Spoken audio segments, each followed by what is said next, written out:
First of all, we're going to give each one of the panelists an opportunity to learn about yourselves. So we're going to turn the microphone to you before we get to the panelists. And we've kind of set up a script for you so you know the format.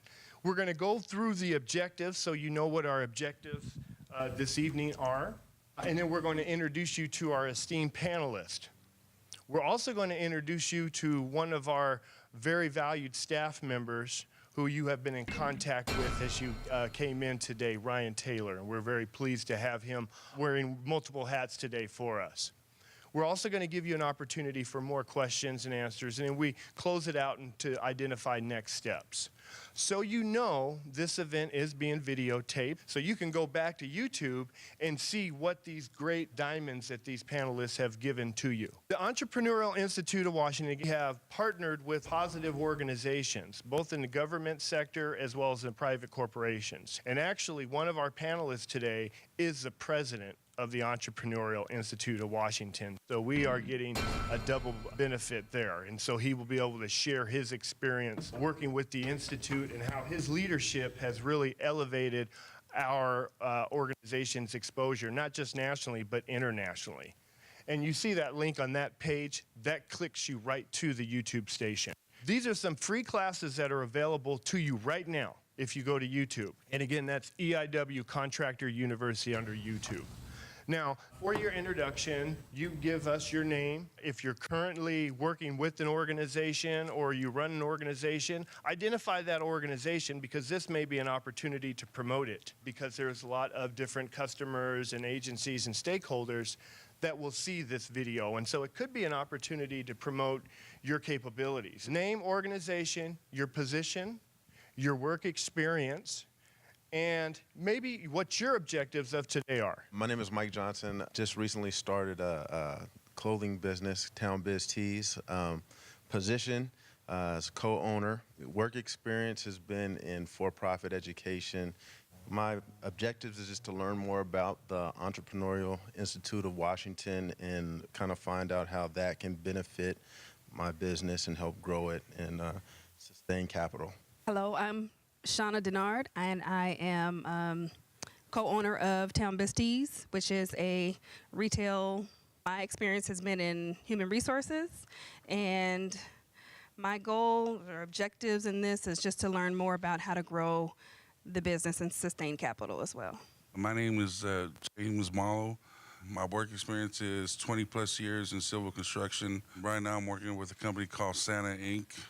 I have a heavy equipment operator. One time or another for a different company with the city. I was crew chief. Hi, my name is Casey Willis, owner of Liberty Security Guard and Patrol Services, and hoping to make some connections with the government and any other agency that I can provide services for. I've been in business for 5 years, and I'm looking for growth potential, so hopefully I can get some good information and feedback from this series event. My name is Ebony Arunga. I am the owner-operator of Tomorrow's Events, LLC, which is an event company. So I've done several events throughout the greater Seattle area, as well as all over the world. And I also work part-time for a company called Shunpike, who provides fiscal sponsorship to artists and arts organizations. And for them, I am a project manager and a client manager. As project manager, I am working on the Artists of Color Expo and Symposium, and it's going to be people of color led, who are experts in their field, and open to the general public. We received an NEA grant of $20,000 to do so, but we are also raising more money. So we're looking to raise anywhere from $84,000 to $120,000 in order to put together this 3-day conference. Hello, my name is Armon Hickman, and I'm with the organization Daddy Daycare Center. It's something I started up on my own, CEO of it. My position or my work experience, I'm working at the Y. I did a lot of volunteering in the community, from food banks to schools and single parents around my neighborhood and community. I help out and take them out and do things. Not just about me, it's about the whole community. And the class objective, I just want to learn how I can reach more people and try to keep it rolling. My name is Keith Thomas. I'm a former member with the Table 100. I recently retired with the Boeing Company. And so I'm, deciding if I want to get back into business. It will be the business or the community. I'm mostly concentrated in the area of lighting, energy efficiency. So my company has always been a green premise. So I want to, all my efforts to go toward green America and the green world. So I represent green energy, green design, green efficiency, all these green environmental things about saving money and helping saving the environment. That's me. Thank you. My name's Renee. Future entrepreneur to be. My work experience thus far has ranged from retail to services to corporate in my current role. I guess I would hope to gain from this time like some sort of platform, some sort of foundation by which I could leverage my own thinking and to build strong pillars about the organization I'd like to start. My name is Keith Williams, owner of Flyright Productions. Been in business for over 25 years. And recently, in the last 4 years, my company has gone mobile. So I have a mobile van that is geared for photographs inside and on location. And we can process the images right there on the spot, hand you a thumb drive or a CD, DVD, whatever you like. And I find that these times, everybody wants it right now. So I try to accommodate that through my mobile service. I've been working with EIW for the last 5 years and watched the company grow. And I'm very excited about where we're headed, here to capture the moments. I'm Pat Frambach, and I'm from Bellingham, and I have a company called Veracity Construction and Consulting, and I am the owner of the company. I've been doing this for 5 years, and I started out as a consultant for contractors and was looking at marketing to help contractors that were in a situation where they just needed to have financials reviewed and things that would help them in the long run as far as like job costing, cash flow, and some other things like that. And I did that for a couple of years. And I was also looking to market towards developers that were new to construction and just kind of help them get along with proceedings on property, what they could do with their property or what they couldn't do with their property. And I've been doing that as well for about a year and a half. Most recently, I went back into the general construction world, which is what I'm coming from as well. I worked in that area for 26 years as a cost controller and CFO for a couple different companies up in Bellingham. What I'm looking to do is just continue on looking at consulting as well as general contracting. My name is Yvonne Walker, and I'm a hygienist. I'm Syreeta, and I have a background in mechanical engineering. And I'm interested in starting my own business, for sure, in a natural skincare business, possibly something that has to do with engineering as well. And I just have a lot of different interests, so just trying to hone that in and get focused, but it's nice to be here. My name is Donna. I have 2 micro businesses. I don't know if you've heard of Festival Syreeta, but we just finished with that. I'm the entertainment coordinator for the past 5 or some odd years. And then prior to that, I've been volunteering there for about 10 years. I think we had about 20,000 people this year. But when we first started a while back, when it was in February, it was like 5,000 people. So I'm like, yay! In reference to Festival Syreeta, I see there's a great opportunity for at-risk youth and other, or just kids coming out of high school looking for experience to come and volunteer there to learn about, for me on my side, backstage management, emceeing, basically what goes on behind the lights, behind the mic, because that has longevity compared to the stars. They sort of come and go. In reference to one of the businesses that I'm focusing on is entertainment. When we first started, we booked from James Brown, Natalie Cole, Snoop and Dre, and Suge. It was when they were just starting out. And we built cells up to about 6 million a year. However, when the funds start coming in, things change, and we don't have the right people around you, you can lose everything. And sometimes it's better just to walk away and just start over again. So that's where I'm trying to get back, starting over again.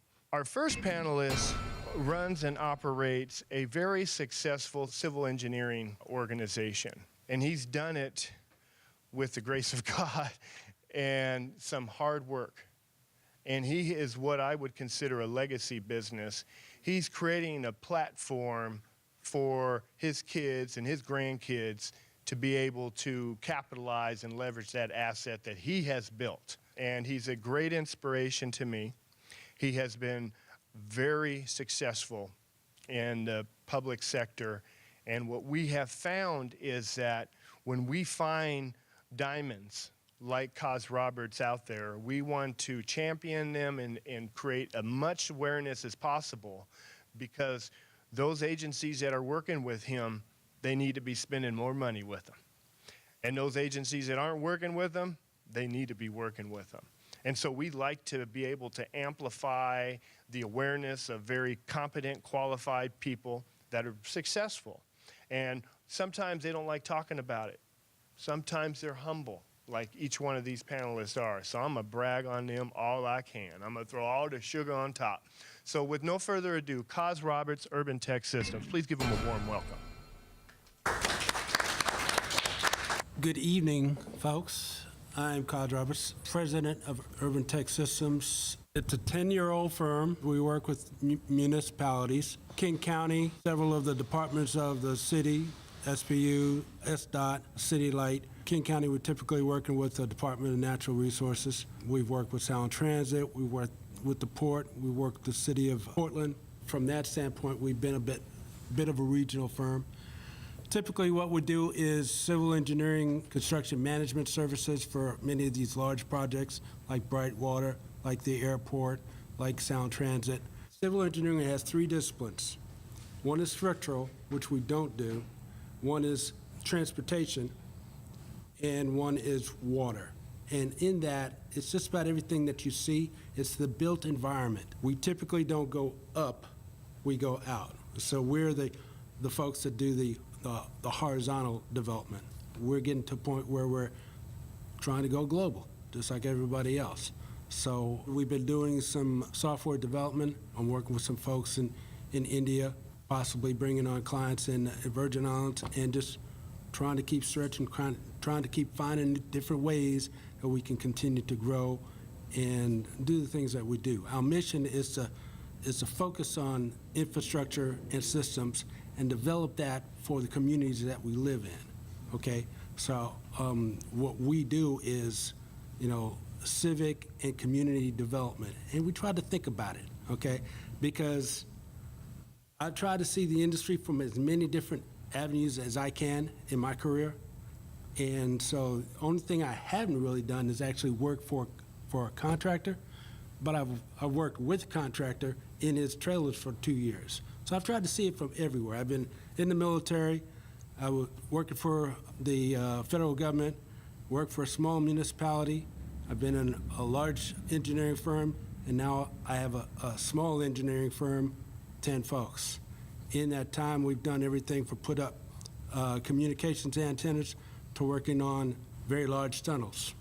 So try to see it from as many avenues as I possibly can so that I can understand with the people I'm talking to what kind of issues they have, and so we can work it all out. When they come at you with these small contracts, are they already in participation with another company to do the job already, or do they pass it off on to you guys? Do you guys pick it up from there, and then, like say you guys are the head for a small building that needs to have power or something intercepted and ran into it? Do you guys hire the companies, or is it already set forth in place? Well, typically what we're doing is working with like a municipality. So a big project will come out and RFP, and we try to get on that team so that we're doing a portion of that work. We've also been a prime for like the city of Seattle, SPU. They had a series of pump stations and whatnot that they needed to evaluate and eventually engineer replacements for. So we were the prime for that. And, you know, we've had projects that, I think my largest project is at 1.6 million. And much smaller projects, I think we just did a project for a contractor actually for, I think it was like $11,000. Okay, so that's really kind of the range that we do. In that case, we're certified, NASCO certified engineers to understand the condition assessment of pipes, and so like sewer pipes and things like that. So the client was Innovac, and they're going through and doing a series of cleaning and you know, evaluation of the sewer system for JBLM, okay? And so they brought us in as certified engineers to come in there and do the condition assessment for that project. So these are the kind of things that we can do, you know, from the small side. From the large side, like I said, you know, another project that we're doing right now is the city of Seattle is going to put in a 2,000-foot tunnel, and we're working on the conveyance system to get the water from there to treatment. So we're putting in 48-inch pipe on that project. So that's kind of the range of the things that we have typically done. Because of the way governments are all trying to save money, especially, you know, municipalities now, because they're not getting grants for one reason or another. Do you notice a lot more little jobs coming at you? And if so, has the influx of little jobs, because I believe that the city is leaning more towards preventive maintenance on a lot of their equipment and a lot of their projects that they have going on right now, so they can save money and not have to do a big repair later on? Do you see a bigger influx of smaller jobs coming out? Our industry has generally been driven by regulation, okay? And so the EPA says, you guys dumping too much junk into the water systems, then regulation will come out. And so like CSO, combined sewer overflows and whatnot. So this regulation comes out and says, by so-and-so date, you have a consent decree to get this squared away. And so a lot of the agencies are pushing to try to hit these deadlines, because obviously that's a lot of liquidated damages for them. And so what we're seeing is a lot of those type of jobs that are, you know, very short calendar kind of thing, schedules and whatnot. There's a lot of work out there right now. Everybody's kind of busy with everything that's going up. Now, like I said, the things that go up don't typically affect us. We're more, you know, the systems to, you know, make sure that all these buildings going up have capacity to get sewer and water out of there. And so that's really the kind of push that we've been having. But yeah, there are a lot of people. I mean, with that inflow of people coming in, you know, my phone rings and it's like I just had a call the other day. You know, he's got a couple of buildings in Tacoma and one building here, and he's a developer, and so he's looking to get utilities. So there's a lot of smaller projects that are coming out because everybody's kind of busy right now. He can actually work directly for a government agency, or he can work for a developer, or he can work for a contractor. And in many instances, he also has a hybrid model where he can be a construction manager. And so there's different capacities. And so those questions very insightful. And so he has visibility and access to things that we may not be. And as he mentions, and obviously as Keith had described, his business model is very specific to environmental sustainability. Kaz mentioned the combined sewer overflow. That doesn't sound very sexy, but that basically means that when it rains a lot, that water puts an excess overload on our systems, our infrastructure system. So your sewage is going down pipes, and when them pipes get packed, guess where they end up? In your waterways. So the feds and the state are putting resources into trying to clean that side up.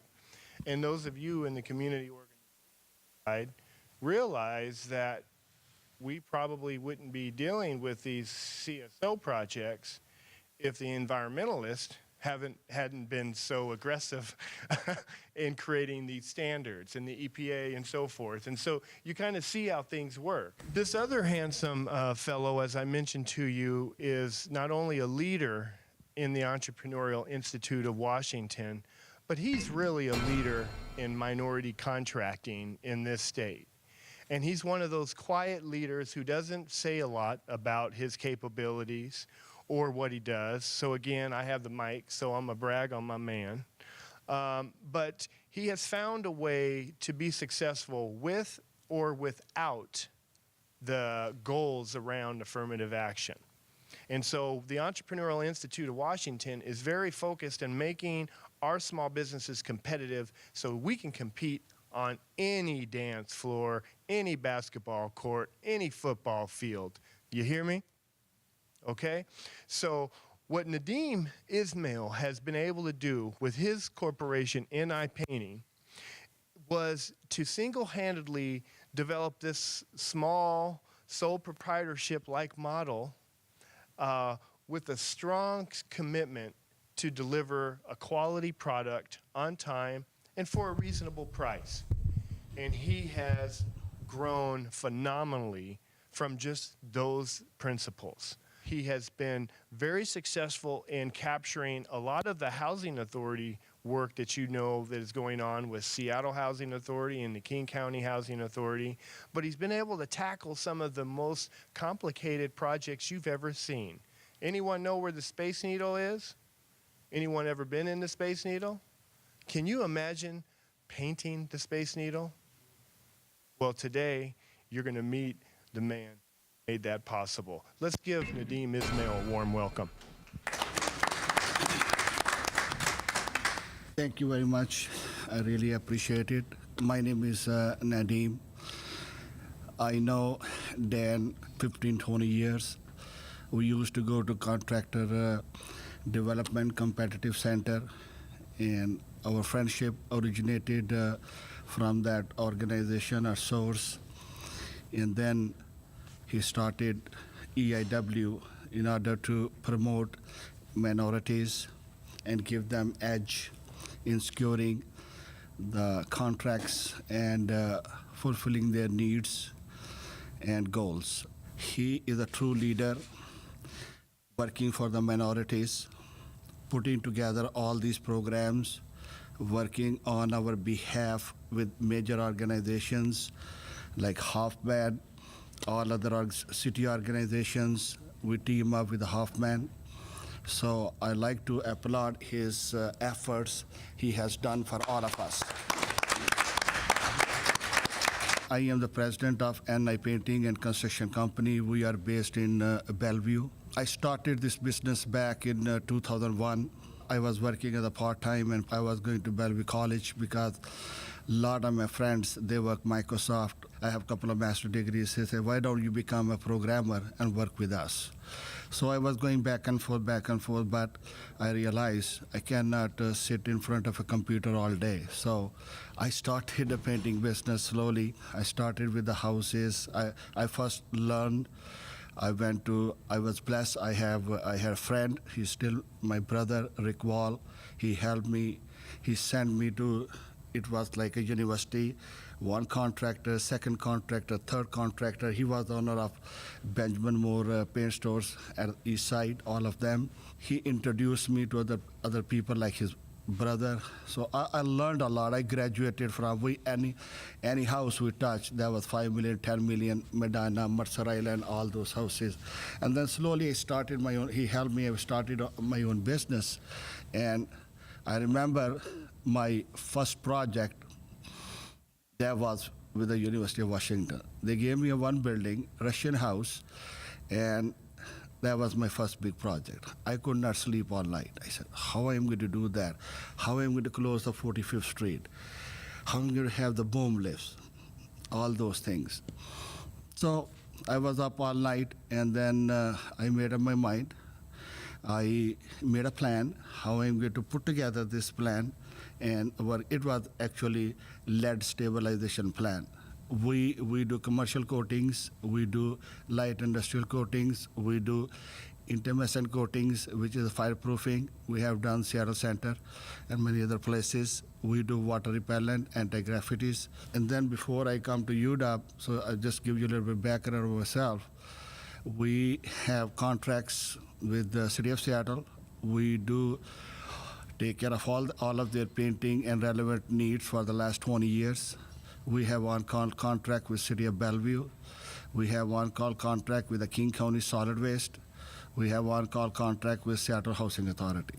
So we have all this, and in the private sector, we have taken care of, we have painted a lot of Microsoft building, headquarter buildings, Nordstrom. We just finished Maiden Bauer Center, inside, outside. It is a masterpiece because the system we used over there was a metallic system. It's like gold hanging in the air, $300 a gallon. It's just a masterpiece.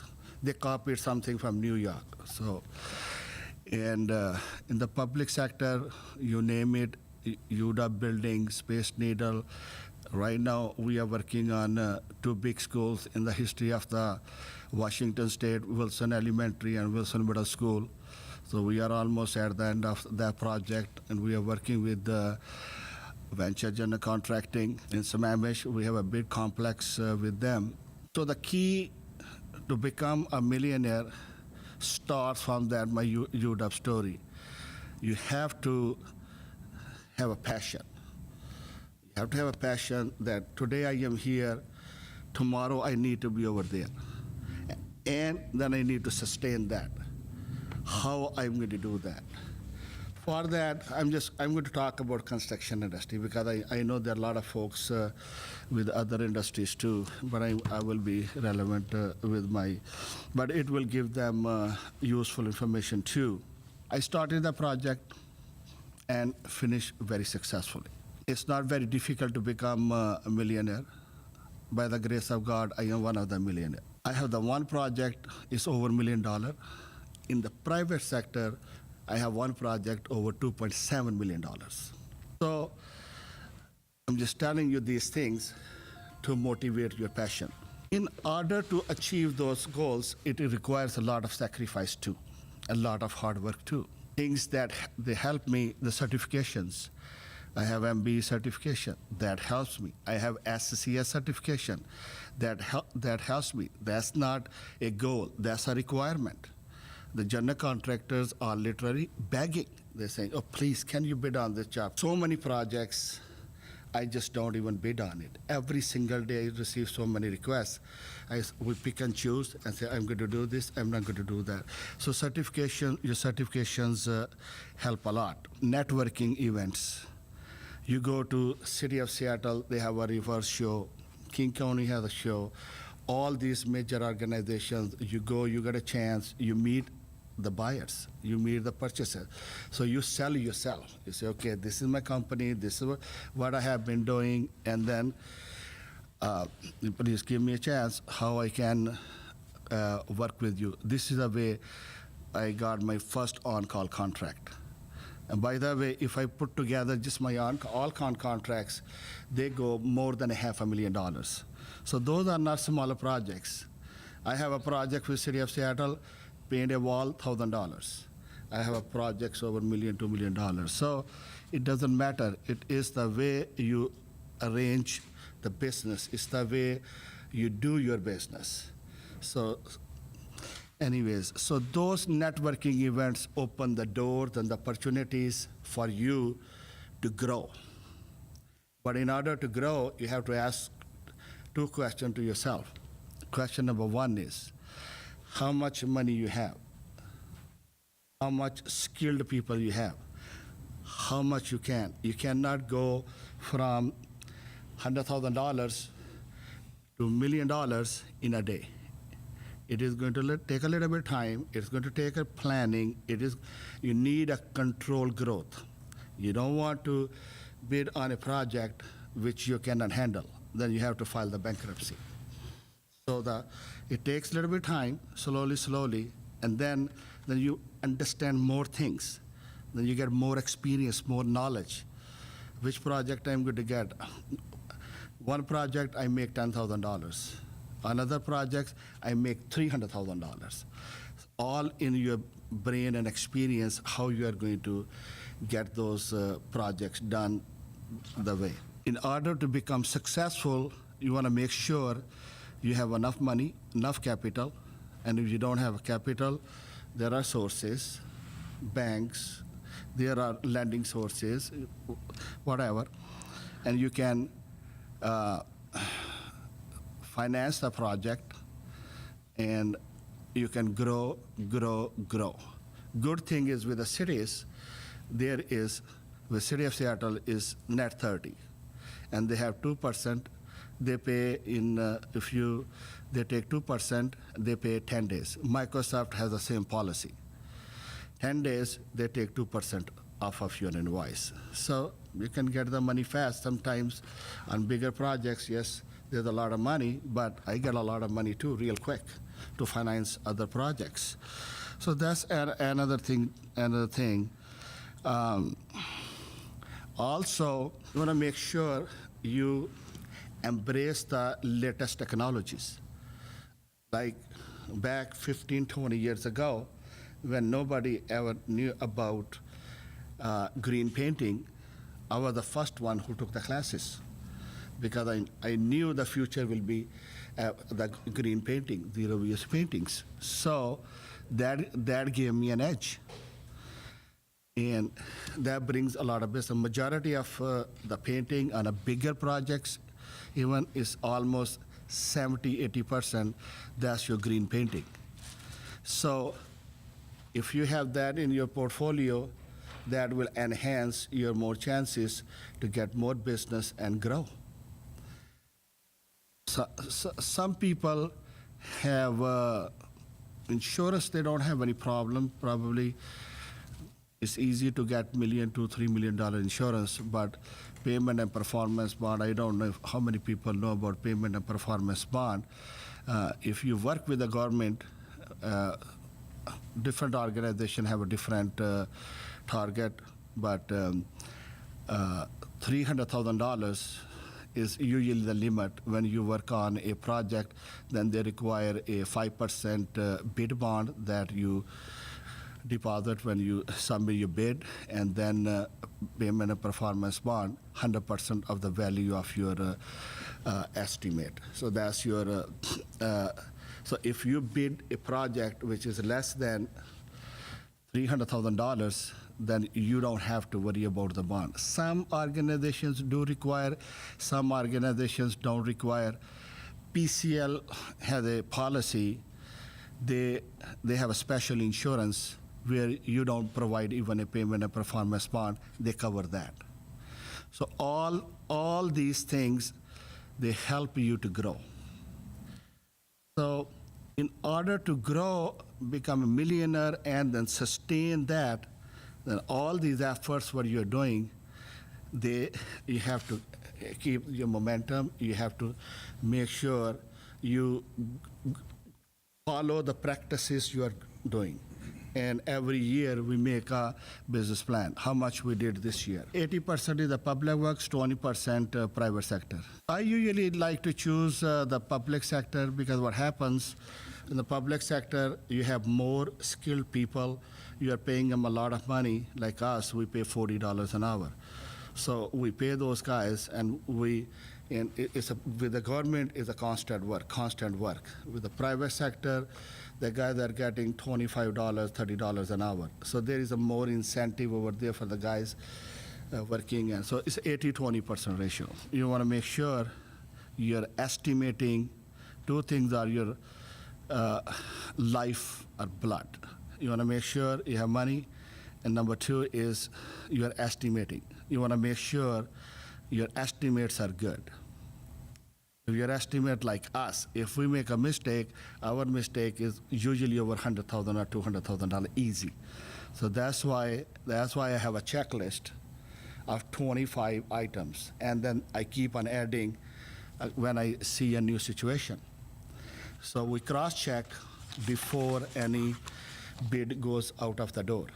When a project comes, we, like other painting contractors, first of all, we automatically have an edge because we are the I am the MBE, so we automatically, this is our edge. Second thing is, we look at the project, like the other long spanning, other big contractors, they look at it, and we know what are their overheads. We know how much they charge per square feet. So we know all those because we compete them regularly.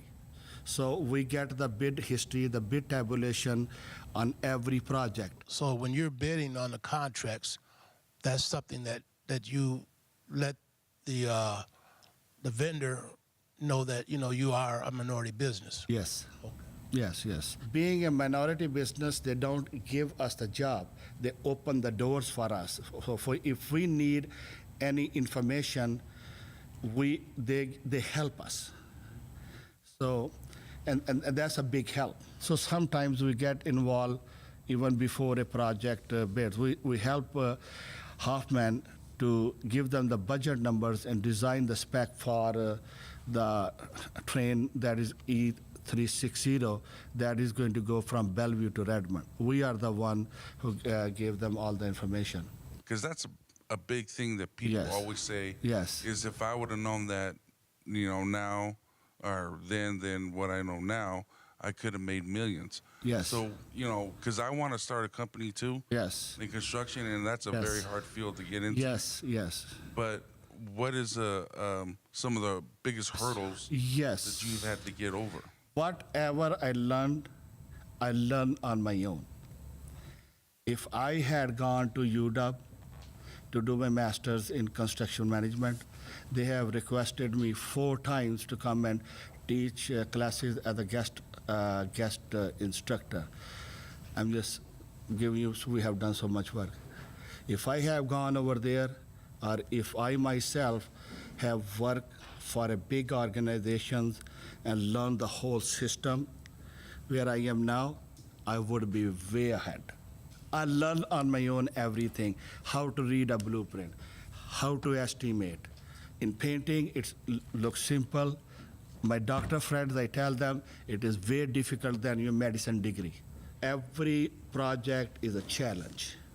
So this is the thing. So if somebody wants to learn, grow, this is the best thing.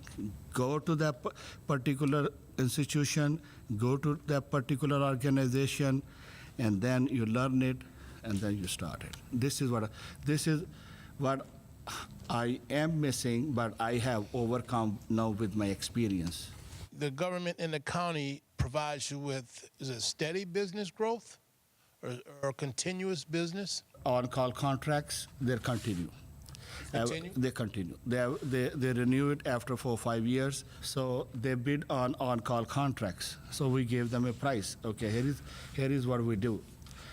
They accepted. They gave us a contract. They gave the contract to three other 4 contractors, and we started working. After 3-4 years, they renew our contract because we work almost every department and we beat their expectations. This is actually the way you grow your business. Once you get a customer, with that customer, you get more business. You get references.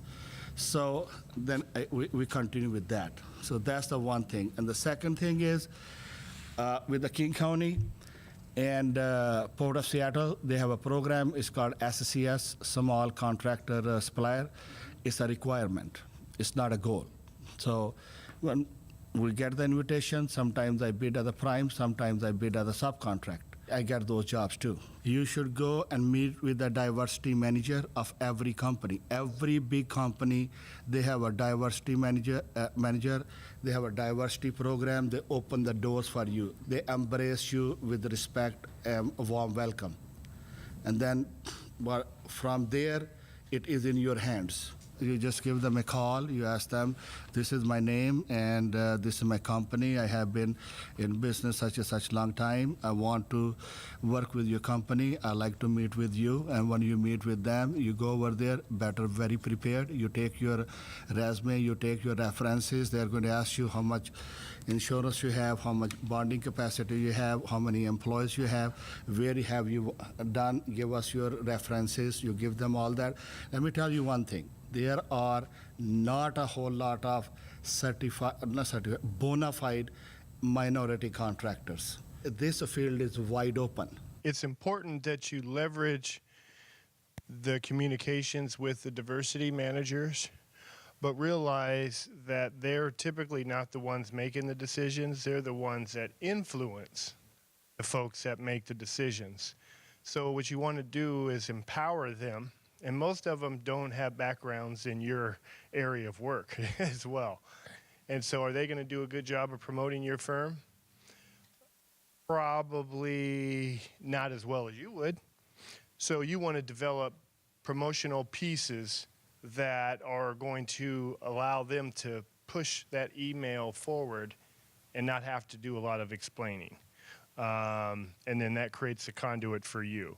And so you want to empower all of those folks that are supposed to be representing your interest. Thank you very much, Nadeem, for sharing your story. And if you have other questions for him concluding this, I want to welcome that.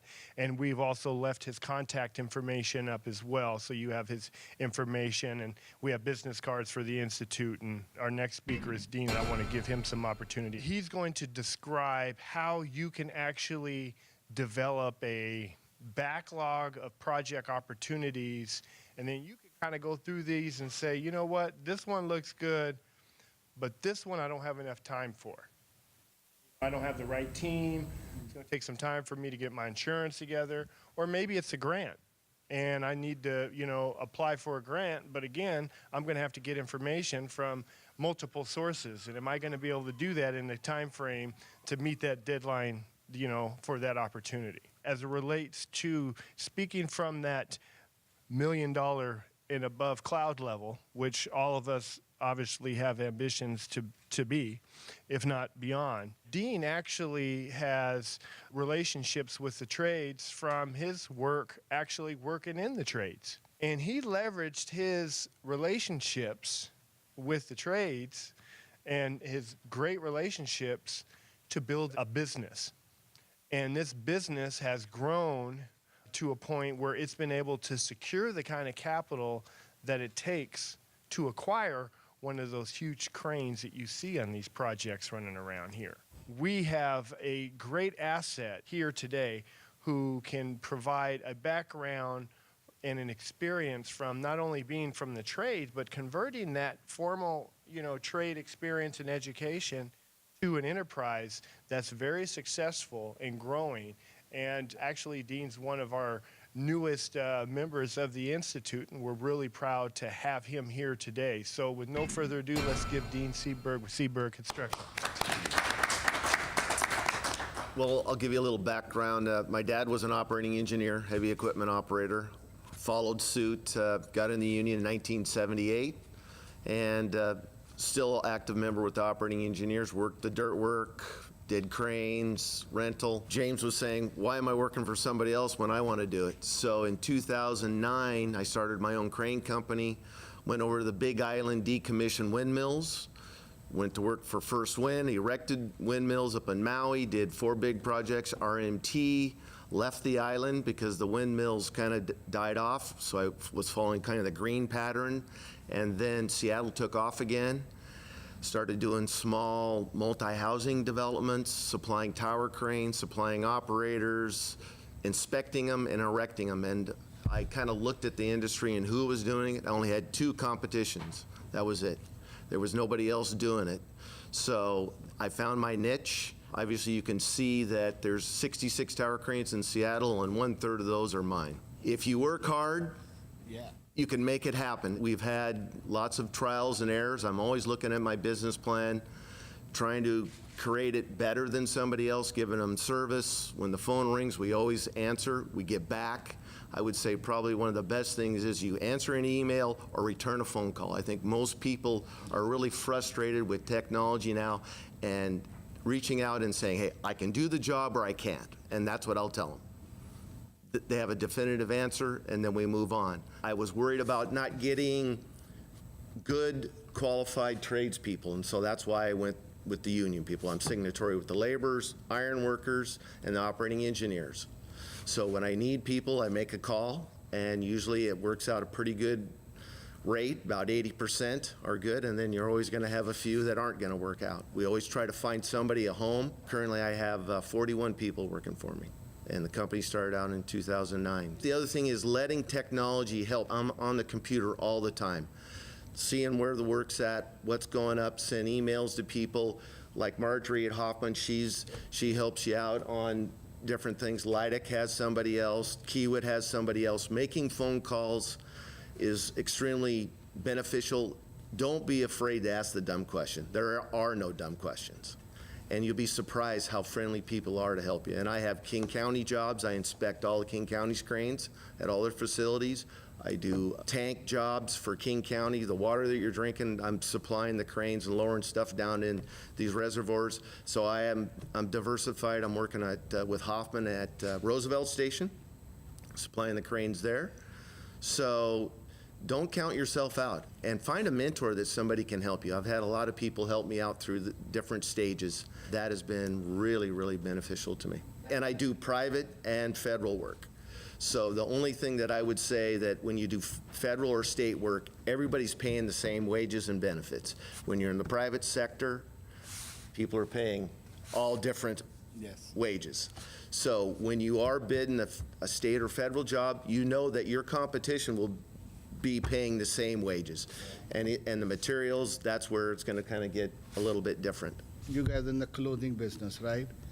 I have a business too, which is not a clothing, but it's a mixed martial art, sports goods, M&T products. Since I am very busy, but I was very successful in that. I have a warehouse used to import and sell on Amazon and eBay.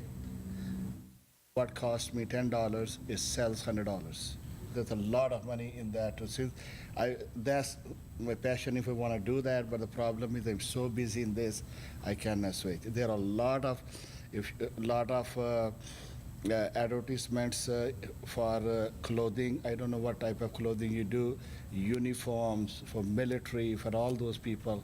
The first question that was addressed by James was, what was, kind of that biggest nugget that you could share with us? And then the other question is, when you are being proactive, looking for work, what are some of those sources that you are looking at, whether it's online or if there is another resource? What are those typical resources that are aligning you with future opportunities that you can start preparing for? Make sure that you have good professional people that you're working with, lawyers, accountants, folks like that.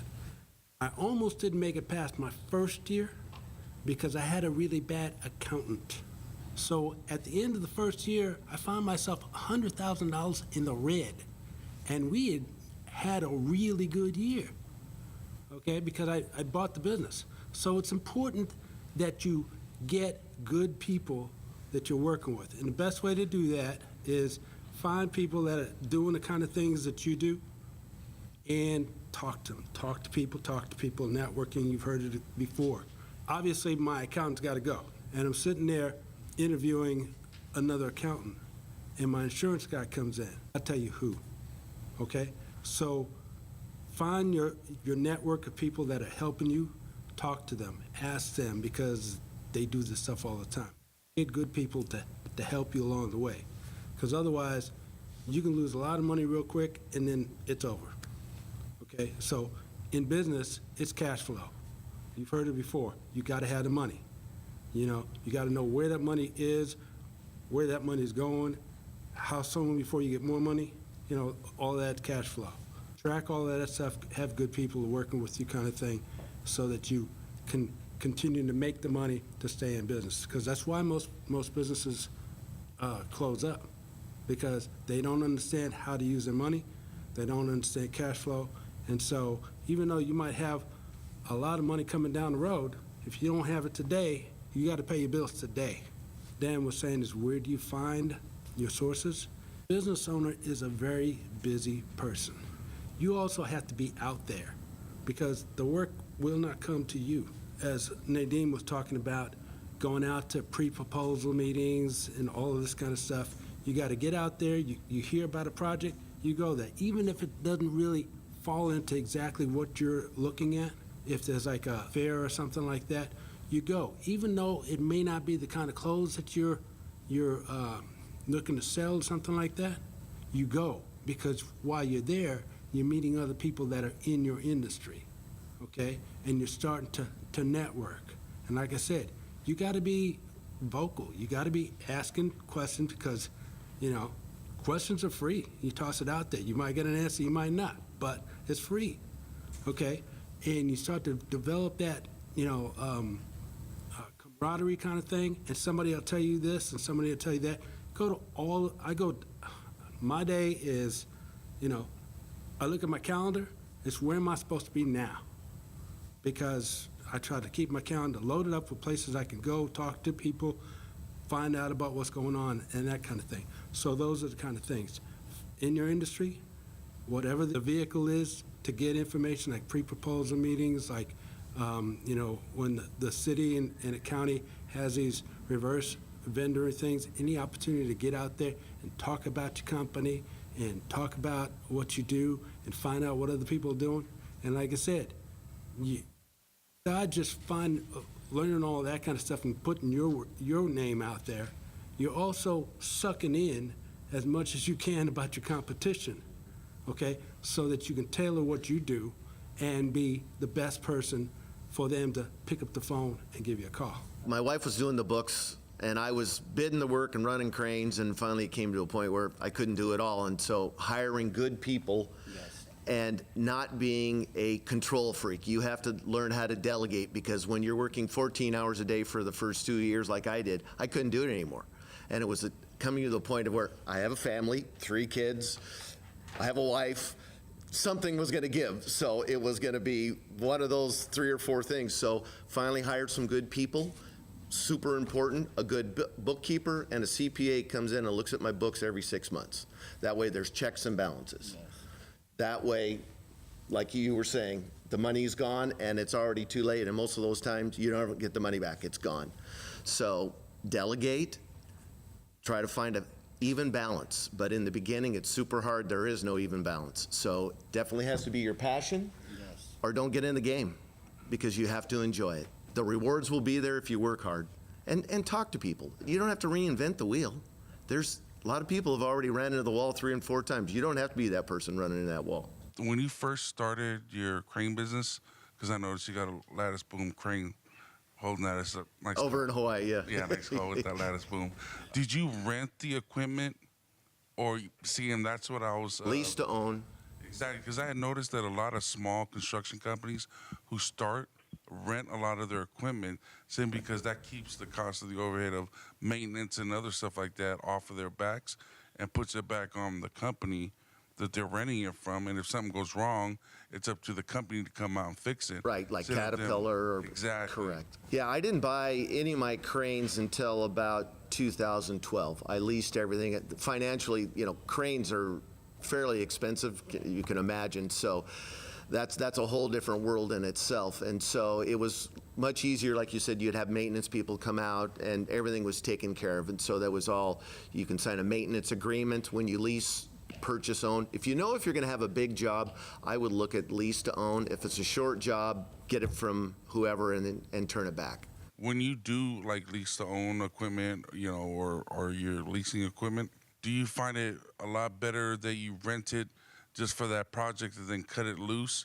Because I'm sure when you first started, you had to rent painting equipment. Did you have to use that in your model or your proposal to the banks or whatever to say, hey, this is my model for a business plan, and I'm going to rent my equipment. This is how much I foresee in the future, how much this would cost and this would cost? If you're going to go to a bank, you know, Wells Fargo, B of A, they're going to want to know your business plan. They're going to want to know your house payment, your car payment, everything that you have involved in there, and then they'll decide on your credit line of how much money you're going to use it for. So, they're going to ask you how many employees you have, your payroll. You have to disclose everything, and you have to decide if you're going to put up your house, or sometimes they won't, depends on your credit. It varies.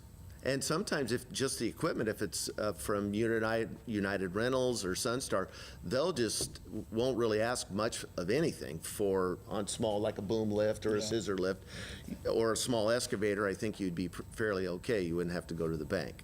Each circumstance is different. And so depending on the size of the project and how many employees you're going to have, those are all the questions that they're going to ask you. They know that you're struggling for cash flow, so why are you there? So that isn't the problem. They're going to want to know what kind of assets you're going to be able to put up if all of a sudden, if you go sideways, so to speak, or go underwater. That's what they're going to want to know. They're going to prefer you to take smaller jobs, baby steps. Don't go for the fence. You're not going for the home run. And I think that's a lot of contractors make mistakes, is that they try to go too big, too fast. You hit first base, second base, and then all of a sudden, hey, maybe I'm going to steal third, and then I'm going for the fence. But it takes time. And then maybe partner up with somebody. Sometimes it's, better a half of something is better than nothing. And I've done that before. I've gotten into some jobs and say, hey, I'm going to bid. Would you like to go in together on it? Maybe you can supply the dump truck or, the sewing machine or whatever, and I'll do the excavator, and we can work together and try to grow in that way. And then you pick up one job and you pick up another one, and before you know it, you own that excavator or dump truck or warehouse where you're storing your clothes, everything like that. You have to establish your credibility. If you, with these lending institutions, bonding companies, you have to show them a repeated successful pattern. So if you have some cash flow, they will help you, give you the capital you needed. When I did $500,000 project, now I want $1 million project. I want a bond for that. So it's a big jump. And they said, we give you $500,000, we cannot give you $1 million. I said, why not? Look at my history. Look at this project, look at this project, look at this project. I have this much money in the bank. I have this. They jumped to $1 million. They said, there you go. Regarding the sources, nowadays, there are so many sources to get the business. You go to these big general contractors, go on their websites. They have a subcontractor qualification form. Fill out that and tell them, put your names on the mailing list. Every project they have, they will send it to you. You can go to Builder Exchange. They have two membership. They have two portions. One is free and one is members. It's almost $2,000. There are so many projects on those. You can pick and choose. You can register yourself in small work rosters. Don't bid on every project. Bid on the project you think you can do it. For everyone, what you are doing to build pathways for people to follow in your footsteps, whether that's to follow after you when you're done working the job you currently have, or to create something similar besides this forum. So outside of this forum, what are you doing to build pathways? The second question is, are you doing something to create pathways for people who are not traditionally in your industry already, or communities who are not traditionally customers of your business? I brought in the young folks in my life, my son, my nephew. They were in my business. My son worked with me for 5 years now. He's off selling real estate, raising his kids, and that kind of stuff. The other one, my nephew, he was in the business when I started the business. He was my IT guy, okay, that disconnected me because what I did was I bought the assets of my business. So he disconnected and we started working. And for a while there, he was trying to start his own IT company. They were working in my offices. His company, and he's got his people in, and he's a pretty sharp individual, okay? I've learned a lot from him. He didn't get funding for his venture, okay? But with me, I'm like, well, I got these tech folks coming into my offices all the time. So now, part of my business is technology. Our company has built our own app. We're working with another firm. He's got his initial startup. These are the ways that, we work on try to bring in folks. And like I said, it's the people that you work with, you see, give them the opportunity to see what it looks like to be inside of a business. Because a lot of us in our industry, in our communities don't have that. So right there, since you have a business, you are someone to reach back and show them, even if you're making mistakes, that young man can be smarter than you and work you through some of the hurdles that you're going to have. My firm is very, very diverse. The youngest person I have is 25. The oldest person is like 77. Got 50 years of engineering experience. I have an intern in my office right now that sits right in front of that 55-year-old individual kind of thing. So, just try to keep it as mixed up as possible. We have no walls in my office, so everybody's talking, everybody's sharing that information. We go out to, schools and whatnot and say, hey, this is what an engineer is. Because I grew up in Brooklyn, and I went to an engineering high school. But I did not know what an engineer was. I'd never seen one. The only reason I got there was because my older brother tried to get into the school, and he couldn't. I'm competitive. If you can't, I can. So I got in, and now it's like, okay, so what does that mean? What do they do? All right, and that's how I learned. And I know there are a lot of people in our community that don't know what an engineer is. So it is on me. It's my responsibility to get out there as much as I can to say, this is what we do, and you can do it too. I booked internationally for about a decade, and you're right, when you bring your family members in it, I don't know how to say it, but it sucks sometimes, if your wife is doing the bookkeeping and so on, because she has an iron hand. It's like, no, you may be the dreamer, and so you did the right thing, kept your marriage. Thank you very much. I see opportunities because it is a lucrative business once you build that relationship, as you said, with the buyers. They volunteer with their church. They volunteer with their community. They volunteer in nonprofit organizations. And they're always looking to be a mentor. They're looking to pay it forward because each one of them has had someone in their life who's, created a bridge to where they're at today. And so we're really grateful to have them. So my name is Ryan Taylor. I've been working with Dan off and on for about 5 years at the University of Washington and in other capacities as well. I've been in the nonprofit field. I started consulting with my grandfather when I was 18. I've been running a small nonprofit for the past 6-7 years.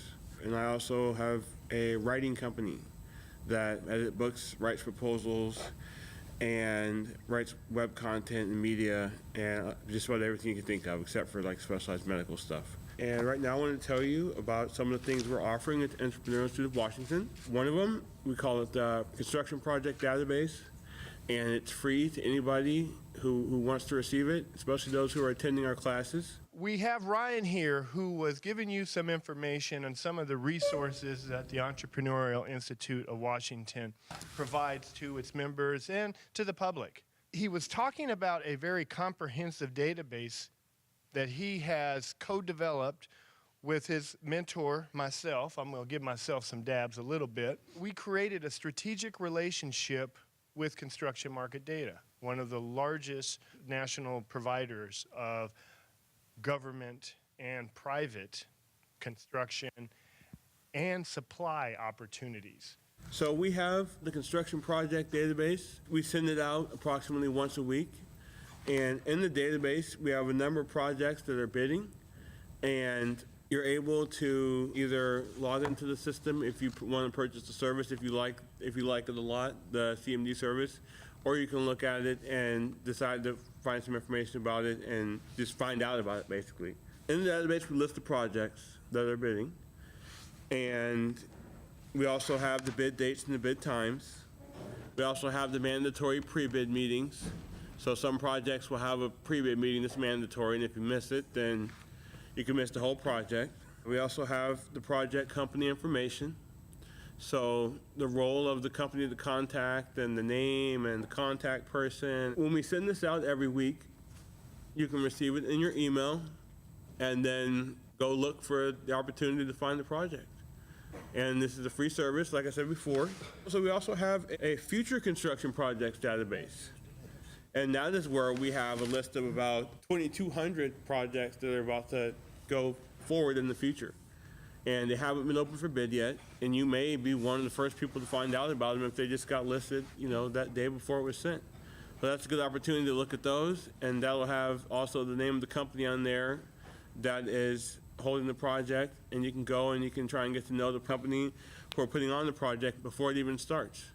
So that's a good opportunity to get to know the people and network and move forward. I urge you all to look for it approximately once a week.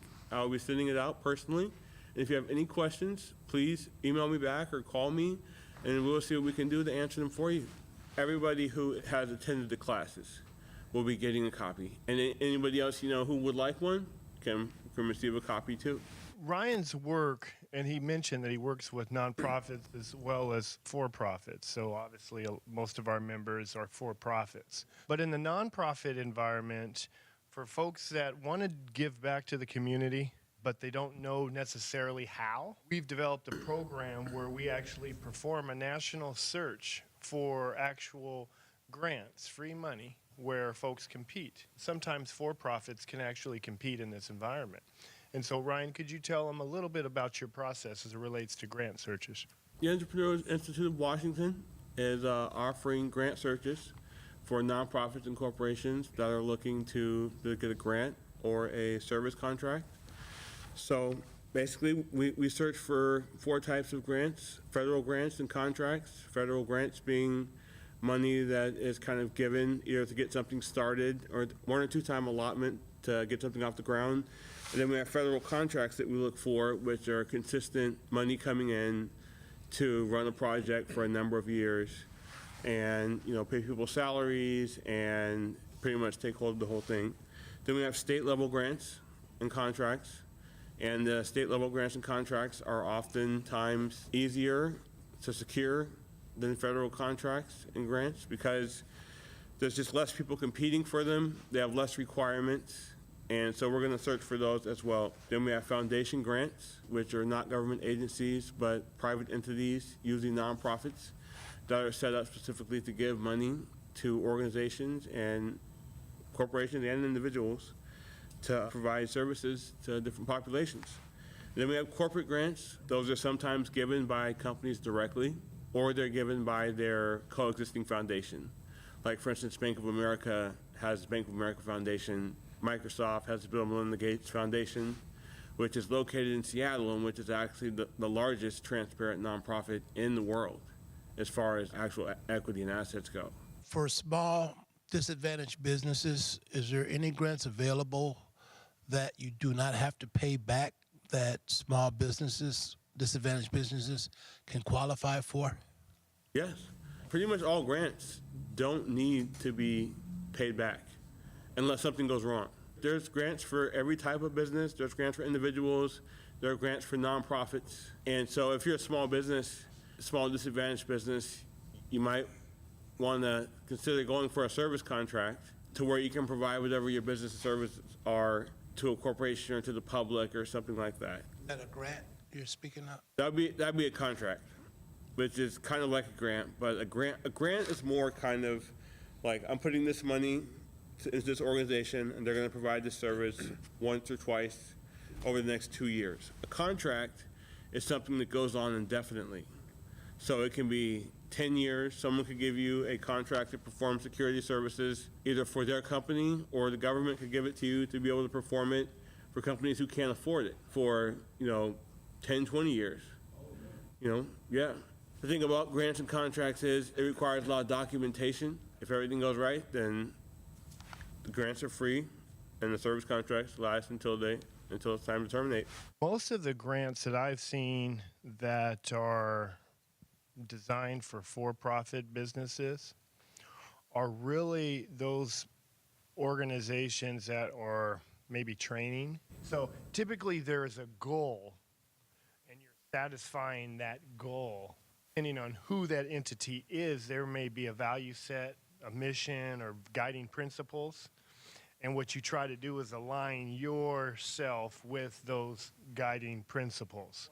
Well, what you're talking about some folks would describe as maybe working capital or loans for equipment, and there are equipment financing loans. As it relates to grants, so again, the government typically is not giving resources for someone to benefit themselves, but if they can benefit the community, how you articulate, case. But I think what we should do, we'll get together and really look around those opportunities that best serve our current model, as well as the diversification that we talked about, opportunities that you have available to you as well. There's a little more questions around grants, and I think Ryan has some more clarity that he'd like to provide. So go ahead, Ryan. In our current grant search program, we are mainly looking for grants that go for nonprofits and small businesses to either help the community or fulfill some type of goal that's going to assist the population. There are those grants for small businesses to be able to buy their own equipment. There are grants for people to be able to buy a house. That's not what we're really looking for in the grant searches we're doing, but with the okay from Dan, we can one day move into that area. You mean our board? Yeah, our board. We're a nonprofit, so we naturally want to help, people in the community. That's what our goal is. Another part of our grant search is we want to find grants that your organization will qualify for. There are a lot of grants out there that say anybody can apply, but when we're searching for grants, you want to find grants that your specific business with your specific amount of history and skill sets would really have a fair chance of getting. So we don't want to just hand you a list of grants that are out there. We want to give you a tailored amount of grants that we'd recommend you apply to. Part of the reason for that is that there's a lot of competition for grants and contracts. There's a lot more companies out there that want them than there are grants and contracts out there. If you are an engineering company and you've just started and you want to provide services to the community that have to do with engineering, it may be better to go after a grant that's not the best grant that everybody wants for engineering, or partner with a larger engineering firm. It's just an example. Sometimes when you apply to jobs, if you apply to too many jobs, they'll call you a frequent flyer, and it's not a good thing. With grants, can you over-apply, or does anyone look at people who are applying and say, like, you're applying too much? Or does it not matter? Well, that kind of comes down to how you want to go about your search. Would you want to fill out 10 or 20 tailored proposals that are geared towards people you know will support, would really be interested in supporting your organization?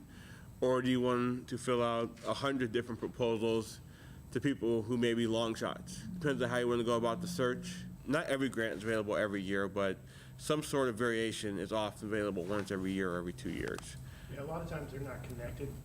So you may apply with Walmart, but you didn't apply with, say, Nordstrom's. When you win them, they know. And then there's opportunities sometimes you can leverage and piggyback with bigger folks and partner with other firms and other organizations that was mentioned. Most grant makers want a lot of other hands in that project. So if you're looking to get people on board, it's good to have a good pool of people to go towards, not 50 to 100, except for including individuals and small corporate grants. He's giving you advice. Make sure it's a swing that you think you can actually hit that ball, because if that ball's coming so fast you're not going to be able to swing, then you've just wasted your resources and everybody else who you got involved. With all of our classes, we have some best practices that we want you, and tips that we always want you to take into mind. Hopefully you've captured them here. If you haven't, guess what? You see all these cameras, and they'll be sure to do a good job of capturing that, and you can replay it all you want. Share it with all your friends. Tell everyone how valuable it was, because Lord knows we are trying our hardest to try to create value for our community. Identify people that can be of value in your life. Mother-daughter, I love it. Being able to have that someone else in your life that can hold you accountable And now that other person may have learned something because you shared it with them today, or they were here today, or so forth. And so they'll be able to hold you accountable and help you grow. And we want you to grow, and we want everyone around you to grow. And don't forget who fed you that first seed, because we're a nonprofit, and we could use your help all the way along. Acquire the appropriate technology. Each one of these panelists have access and master their technologies to be able to identify work, to be able to run their company, to be able to record keep their financial transactions. And so that's something that all of you need to do. Research those opportunities and projects, and some of those projects may be ideal for you. Some of them you may possess a small strength that you think you can go talk to someone else about. And you two together may be able to make a real strong team. So give that some consideration if you're intimidated by consuming that whole chicken by yourself. Next step, so you're going to review the class materials, and again, this will be on YouTube. Wanted you to share this information, go viral with it. Come on, let everyone know what we're doing. Review your internal systems to make sure that they meet the standards and requirements of the course that we've just taught today, but the vision that you have for your own business. Think about how you internalize information. So some of you may have grabbed a business card from one of our panelists. What happens after this gets into your pocket? And so that's what I mean by your system. Are you going to make a phone call to that gentleman? Or are you going to send an email? Are you going to create an appointment? Because you know each one of these panelists will meet with you if you reach out to them. Don't expect them to reach out to you. You reach out to them. They've already volunteered their time here. So show them, demonstrate how hungry you are. Raise your hand if you've been in business for more than 20 years. Got something? I can. But they're in the panel. And that's something. So you know that we want to make sure you see that connection.